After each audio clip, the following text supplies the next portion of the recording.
My husband Jake and I have been married for 4 years. We're both in our early 30s, no kids yet, and we've been trying to prioritize our relationship lately. Work has been insane for both of us. I'm a marketing manager at a tech startup that's been going through major restructuring, and Jake's an accountant who just finished tax season. We've barely seen each other for weeks, let alone had quality time together.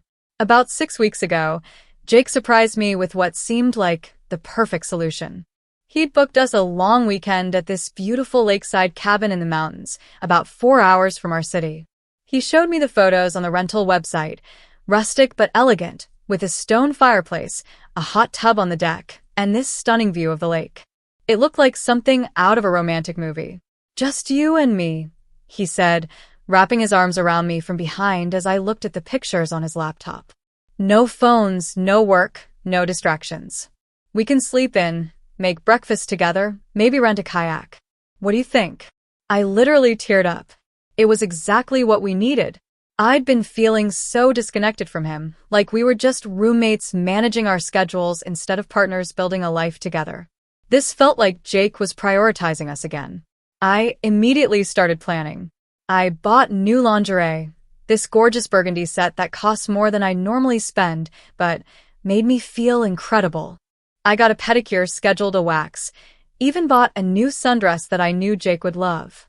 I took Friday off work and cleared my weekend completely. For 6 weeks, this trip was my light at the end of the tunnel. The mother-in-law. Now, I need to give you some context about Jake's mother, Carol. She's not evil or malicious, but she has absolutely no boundaries when it comes to her son. Jake is her oldest, and she's been a widow for 8 years now. Since her husband died, she's become increasingly dependent on Jake for emotional support, social activities, and basically filling the role that a partner should fill. Some examples. She calls him every single day, sometimes multiple times. She expects him to fix anything that breaks in her house, even though she can afford to hire people.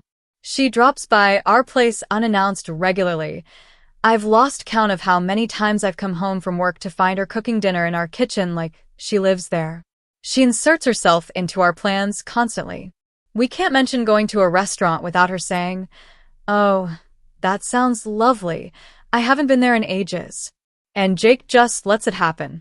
I've tried talking to him about boundaries, but he always says, "She's just lonely, babe.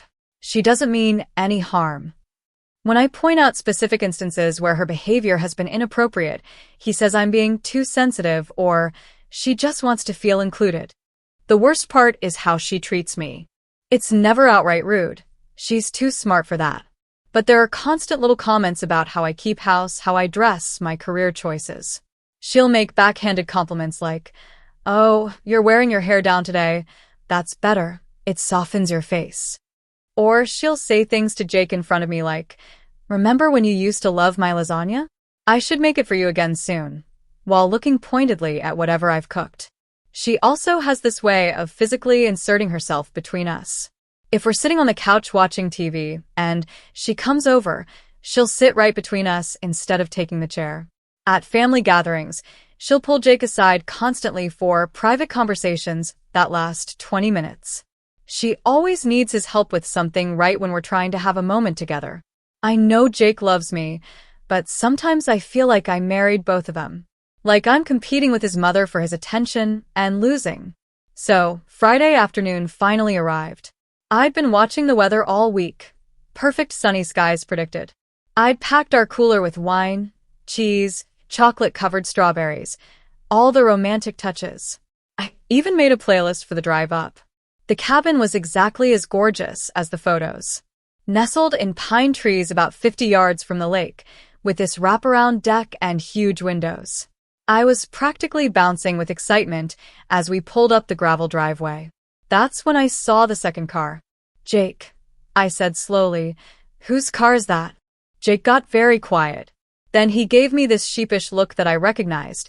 It's the same look he gets when he's broken something and is trying to figure out how to tell me. "So," he started, and my heart immediately sank. "Mom has been having a really rough week. She's been calling me, crying almost every night. Apparently, Mrs. Henderson next door, her friend who she has coffee with, Mrs. Henderson is moving to Florida to be closer to her daughter, and Mom's just been devastated. She feels like everyone's abandoning her. I stared at him, not wanting to believe where this was going. She was supposed to go visit my aunt this weekend, but Aunt Marie came down with something and had to cancel. So Mom was going to be all alone, and she was just so upset, and when I mentioned our trip, she got excited about seeing the mountains again. You know how much she loved the cabin where we used to vacation when I was a kid. Jake, I said very carefully, please tell me you did not invite your mother on our romantic getaway. It's just for tonight, he said quickly. She's driving back tomorrow afternoon. She just wanted to see the place and get out of the city for a bit. She even brought her own groceries, so she wouldn't impose. I sat in the passenger seat, watching my dream weekend dissolve before my eyes. The lingerie in my suitcase suddenly felt ridiculous. The wine and strawberries felt stupid. I felt stupid. You promised me, I said quietly. You specifically said, just you and me, no distractions. I know, and I'm sorry, but she was just so sad. You didn't hear her on the phone. She's been crying every night this week. She cries every week, Jake. There's always some crisis. That's not fair. Her friend is moving away. That's a big deal when you're her age. Before I could respond, the cabin door opened and Carol emerged, beaming and waving like we were arriving for a family reunion. There are my two favorite people, she called out, hurrying down the steps in her sensible shoes and windbreaker. Oh, this place is even more beautiful than you described, Jake. The view is just spectacular. Carol immediately took charge of the situation, which is her specialty. Before we'd even gotten our bags out of the car, she was giving us a tour of the place like she owned it. I've already claimed the smaller bedroom, she announced cheerfully. I know you two need your space. The master bedroom has such a lovely view of the lake. You're going to love waking up to that. And I've already started dinner. I brought that chicken and rice casserole you love, Jake, plus green beans and dinner rolls. I followed them inside in a daze. My romantic weekend was turning into Sunday dinner at Carol's house, just with better scenery. The cabin really was beautiful. The main room had soaring ceilings with exposed beams, a stone fireplace that was already crackling, and floor-to-ceiling windows facing the lake. The kitchen was rustic but fully equipped, and I could see Carol had already made herself at home. Her groceries were unpacked, her medications lined up on the counter, her reading glasses and crossword puzzle book on the dining table. Carol, I said, trying to keep my voice pleasant. This was supposed to be a romantic trip for Jake and me. Oh, I know, honey, and I don't want to intrude. I'll just be here tonight, and I'll keep to myself. You two won't even know I'm here. I brought books and my knitting. I can entertain myself. The thing is, Carol genuinely believes this about herself. She honestly thinks she's not intrusive. But within an hour of being there, she'd rearranged the living room furniture. The couch looks better angled toward the fireplace, found a better spot for the cooler. You don't want to block the walkway. And started a detailed analysis of the cabin's construction with Jake. I tried to salvage something by suggesting Jake and I take a walk down to the lake before dinner. Just 15 minutes to reconnect and talk about how we were going to handle this situation. Oh, what a lovely idea, Carol said immediately. I've been dying to see the water up close. Let me just grab my jacket. I looked at Jake pleadingly. This was his chance to set a boundary to say, actually, Mom, we need a few minutes alone. Instead, he said, sure, the more the merrier. So the three of us walked down to the lake. Carol positioned herself between Jake and me on the narrow trail, chattering the entire time about the trees, the birds, the quality of the air. When we reached the small dock, she immediately took Jake's arm to steady herself on the wooden planks, leaving me to walk behind them like a third wheel on my own romantic getaway. Jake, do you remember when we used to come to Lake George when you were little? She said, gazing out over the water with this wistful expression.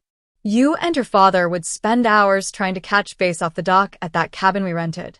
You couldn't have been more than 10, but you were so determined. I remember, Jake said warmly, smiling at the memory. Your father always said you had patience beyond your years. That boy could teach a monk about waiting, he used to say.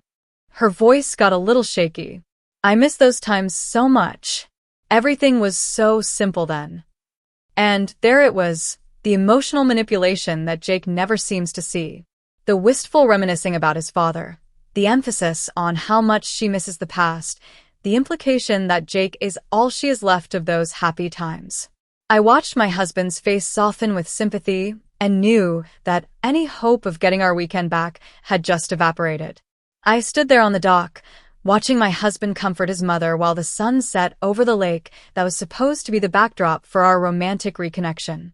I'd never felt more invisible. Dinner was exactly what you'd expect. Carol's chicken and rice casserole, the same recipe she's been making for 30 years and talks about like it's a family heirloom.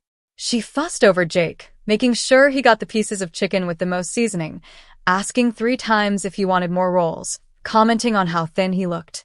"You're not eating enough vegetables," she told him, loading his plate with green beans. "I worry about your nutrition when I'm not around to cook for you." I wanted to point out that I cook for him literally every day, but I bit my tongue. Instead, I tried to steer the conversation toward our plans for tomorrow. "I was thinking we could rent a kayak in the morning," I said to Jake. "The rental place opens at 9. "Oh, how fun!" Carol immediately inserted herself. "I haven't been kayaking in years." "Are there 2-person kayaks?" "I'd love to try that with you, Jake." "Mom, you've never liked being on the water," Jake pointed out, but he was smiling like her sudden interest was endearing rather than transparent. "Well, I'm trying to be more adventurous in my golden years. Isn't that what everyone says? Try new things, live a little." I felt something snap inside me. Actually, Carol, Jake, and I were planning to kayak together. You know, since this is our romantic weekend. The words came out sharper than I intended. Carol's face immediately shifted to this wounded expression that she's perfected over the years. "Oh," she said quietly, looking down at her plate. "Of course. I didn't mean to impose. I just thought, but no, you're absolutely right. I'm intruding on your time together." Now she looked like a sad little bird, and I could see Jake immediately going into protective mode. "You're not intruding, Mom," he said quickly, shooting me a look that clearly said I was being mean to his poor, lonely mother. "We can figure out something that works for everyone." No, Carol said, waving her hand dismissively while maintaining the martyred expression. "I shouldn't have assumed. I'll just stay here and read. Don't worry about me."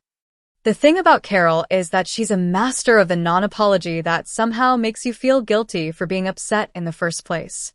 She wasn't actually agreeing to give us space. She was making it clear that if we excluded her, we'd be the bad guys abandoning the poor widow. After dinner, I had hoped Jake and I could at least have some time by the fireplace together. Maybe open the wine I'd brought, have some of those conversations we never seem to have time for at home. Reconnect a little. Instead, Carol settled into the armchair closest to the fire with her knitting, and Jake sat on the couch scrolling through his phone, looking for a movie we could all watch together. "What about this one?" he'd say, holding up his phone to show us a romantic comedy. "Oh, I saw that one," Carol would respond. "Too much language for my taste." "What about something classic? Like Sleepless in Seattle?" I excused myself and went out to the deck, hoping Jake would follow me and we could finally have a real conversation about what was happening. I stood there looking out over the moonlit lake, feeling the cool mountain air, trying to hold on to some piece of the romantic weekend I'd been dreaming about. After about 10 minutes, Jake did come outside. "You okay?" he asked, but he was already shivering in just his t-shirt, clearly planning to make this a quick check-in rather than the heart-to-heart we needed. "No, Jake, I'm not okay. This was supposed to be our time together." "I know, and I'm sorry. But she'll be gone tomorrow afternoon. Can't we just make the best of it?" "Make the best of it?" "Jake, I've been looking forward to this for 6 weeks. I took time off work. I planned special things for us. And now I'm watching a movie with your mother instead of having the romantic evening you promised me. You're being a little dramatic, don't you think?" It's one night.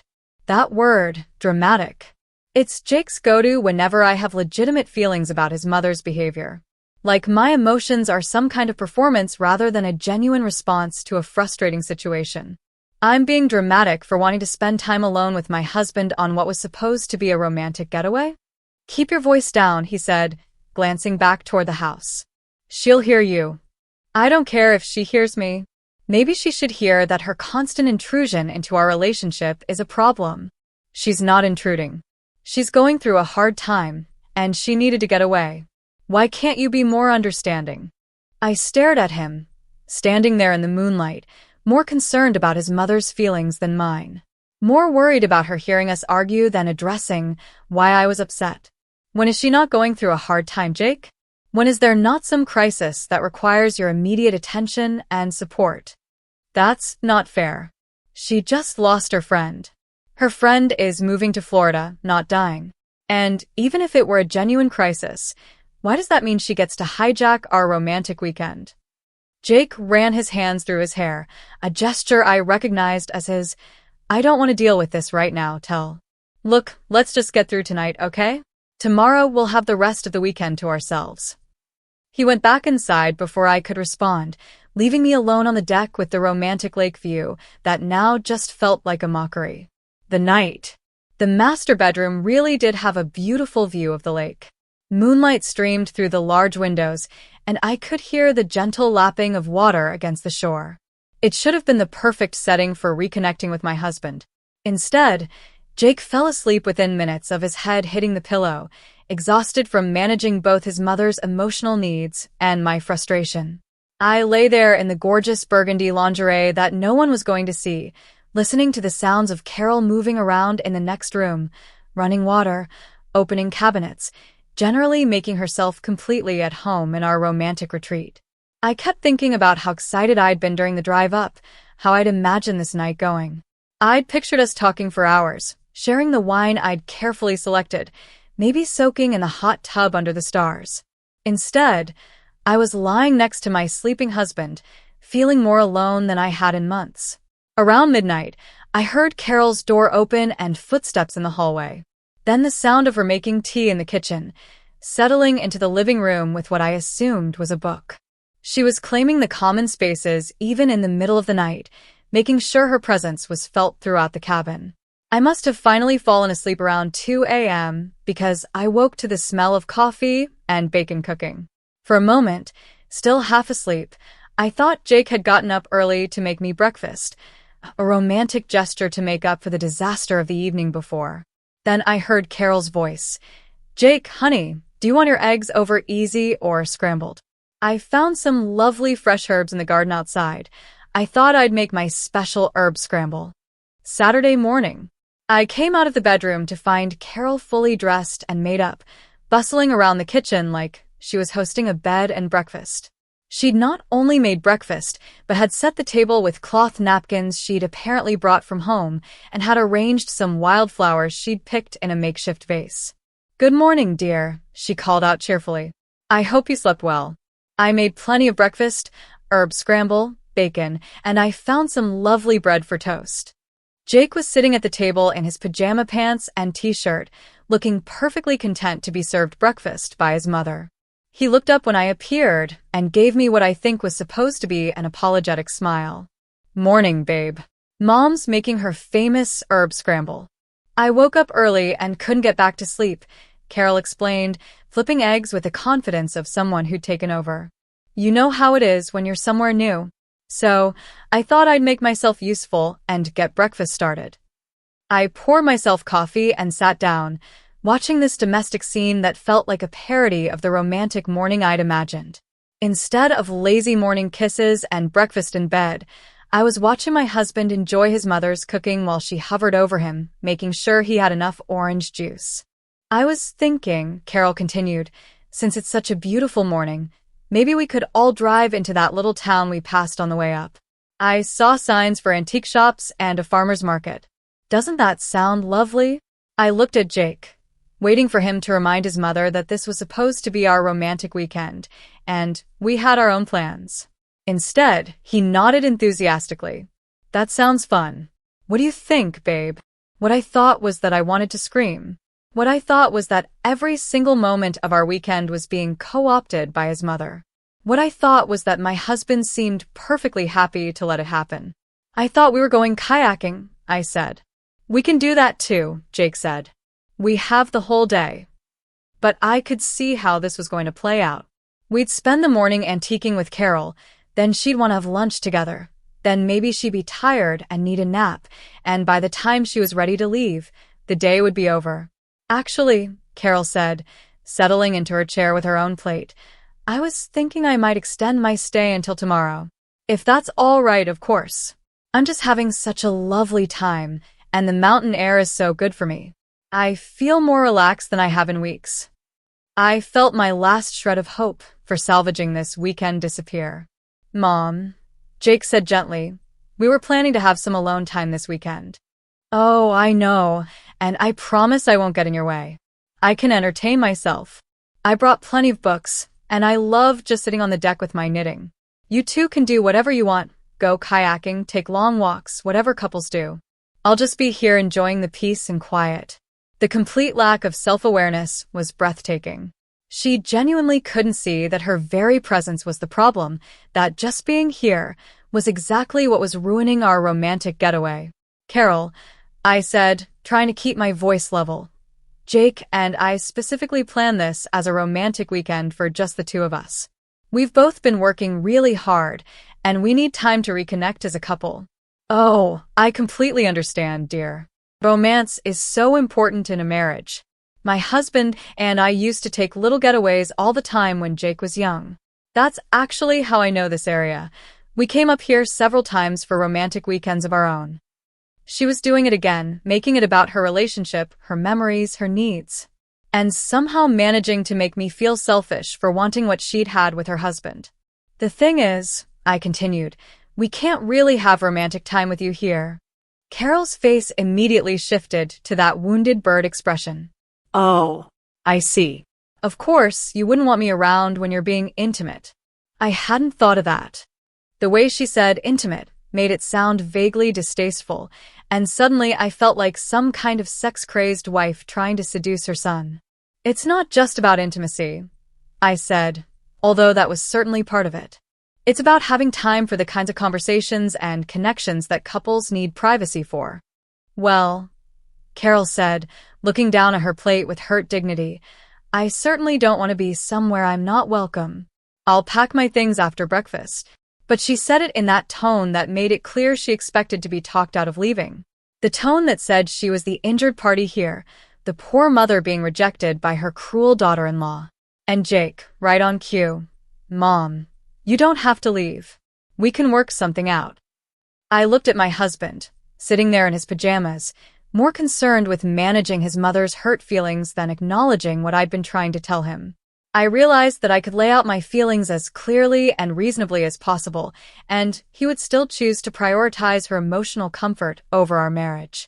The breaking point. What happened next was one of those moments that crystallizes everything wrong with the situation. Carol, having successfully made herself the victim, started crying. Not dramatic sobbing, but those quiet, dignified tears that are somehow more manipulative than hysterics. I'm so sorry, she said, dabbing her eyes with her cloth napkin. I didn't mean to ruin your weekend. I've been so lonely since Mrs. Henderson told me she was moving. And when Jake mentioned this beautiful place, I just wanted to feel happy about something again. Jake immediately got up and went to her, putting his hand on her shoulder. You didn't ruin anything, Mom. Don't say that. I sat there, watching my husband comfort his crying mother on our romantic getaway, and something inside me just broke. Not in a dramatic, explosive way, more like the final thread in something that had been fraying for years finally snapped. I'm going for a walk, I announced, standing up from the table. Babe, come on, Jake said. Let's talk about this. Talk about what? How I should be more understanding. How I should be grateful to share my romantic weekend with your mother. How I'm being dramatic for wanting to spend time alone with my husband. You're raising your voice, he said, glancing at Carol like I was being inappropriate. Yes, I am. Because apparently, the only way to get your attention is to compete with whatever crisis your mother is having this week. Carol looked up from her tears. I never meant to cause problems between you two. Maybe I should just go home right now. Maybe you should, I said. The words came out before I could stop them, and the silence that followed was deafening. Carol's face crumpled like I'd slapped her. Jake stared at me like I'd just kicked a puppy. "Sarah," he said quietly, "that was uncalled for." Was it?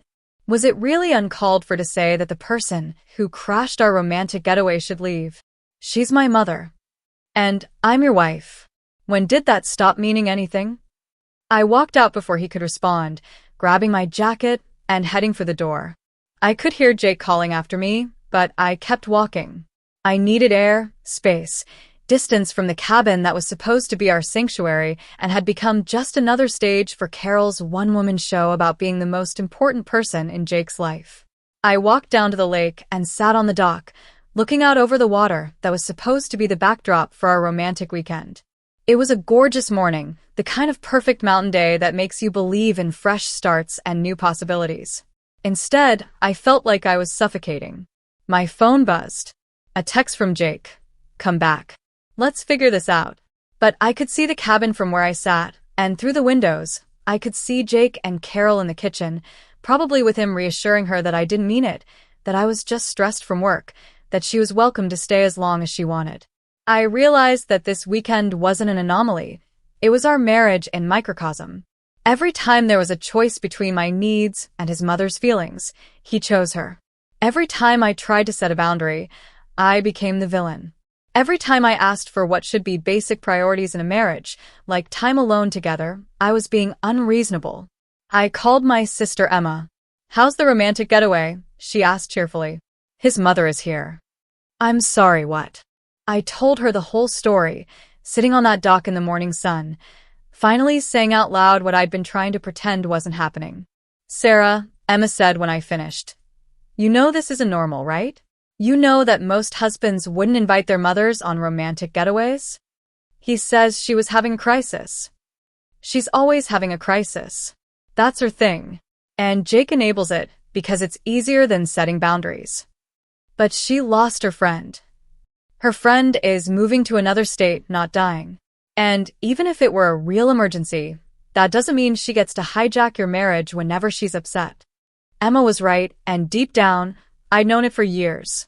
But hearing someone else say it out loud made it real in a way I hadn't been ready to face. What should I do? Come home. Right now. Don't wait for her to leave. Don't try to salvage the weekend. Don't let Jake convince you to be understanding. Just come home. But that feels so dramatic. Sarah, listen to me. Walking out on this situation isn't dramatic, it's self-preservation. If you stay, you're telling Jake that this behavior is acceptable, that your needs will always come second to his mother's feelings. I knew she was right, but the thought of actually leaving felt huge, like crossing a line I couldn't uncross. What if he's really angry? Then that tells you everything you need to know about your marriage. The decision.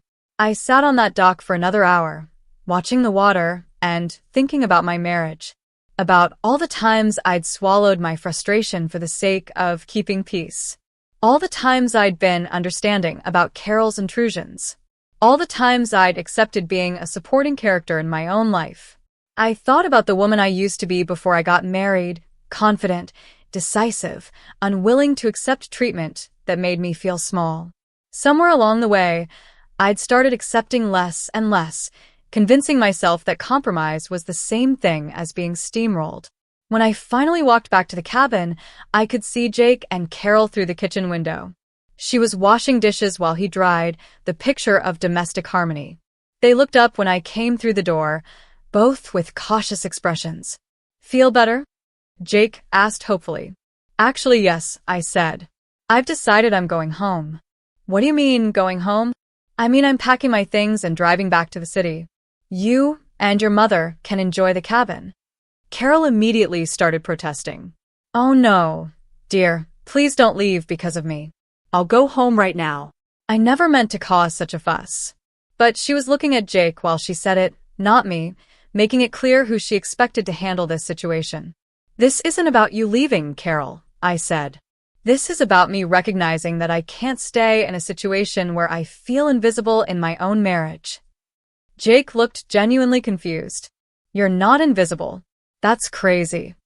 "Jake, Your mother has been here for less than 24 hours, and in that time, she's planned our activities, cooked our meals, rearranged the furniture, and inserted herself into every single moment we might have had together. And you think that's fine? I think you're blowing this way out of proportion. Am I? When was the last time we had a conversation that wasn't interrupted by your mother calling? When was the last time we made plans that didn't somehow include her? When was the last time you chose my feelings over hers? He opened his mouth to answer, then closed it again. Carol, meanwhile, had started crying again, those quiet, dignified tears that always derailed any attempt to address the real issues. I never wanted to come between you two, she said. I love you both so much. And there it was, the classic deflection. Make it about love instead of boundaries. Make it about intentions instead of impact. Make it about her feelings instead of the problem at hand. I know you love Jake, I said. But love doesn't mean you get unlimited access to his life and marriage. Sarah, Jake said warningly, that's enough. No, Jake, it's not enough. It's not nearly enough. I've been enough for 4 years, and I'm tired of it. I went into the bedroom and started packing. Jake followed me, closing the door behind him. What are you doing? This is insane. What's insane is that I have to explain to my husband why I want to spend time alone with him. She's leaving this afternoon. No, she's not. She's already said she wants to stay until tomorrow, and you're going to let her, because you always let her do whatever she wants. That's not true. Name one time, one single time, when you've told your mother no about something she wanted to do with you or us. He stood there in the doorway, watching me fold the lingerie I'd never gotten to wear, and couldn't come up with an answer. This is our marriage, Jake. This weekend was supposed to be about us. But instead of having the romantic getaway you promised me, I've spent it watching you take care of your mother's feelings while completely ignoring mine. I'm not ignoring your feelings. You called me dramatic. You told me to keep my voice down. You're more concerned about her hearing us argue than about why I'm upset enough to argue in the first place. I zipped up my suitcase and faced him. I need you to choose, Jake. Right now. Do you want to be married to me, or do you want to keep being your mother's emotional husband? That's not fair. It's not that black and white. It is, though, because I can't keep being married to both of you. I walked past him and out of the bedroom. Carol was hovering in the hallway, clearly having heard every word. Sarah, please, she said. Don't leave angry. Life is too short for family to be fighting. We're not family fighting, I said. We're a daughter-in-law setting boundaries that should have been set years ago. I loaded my suitcase in the car while Jake stood on the porch, looking like he couldn't believe this was actually happening. So that's it, he called out. You're just leaving? I'm going home to think about whether I want to stay married to someone who thinks his mother's feelings are more important than his wife's. You know that's not how I feel. Then prove it. Choose what matters more, her comfort or our marriage. I drove away, leaving them standing there together, which felt like a pretty clear indication of what his choice was going to be.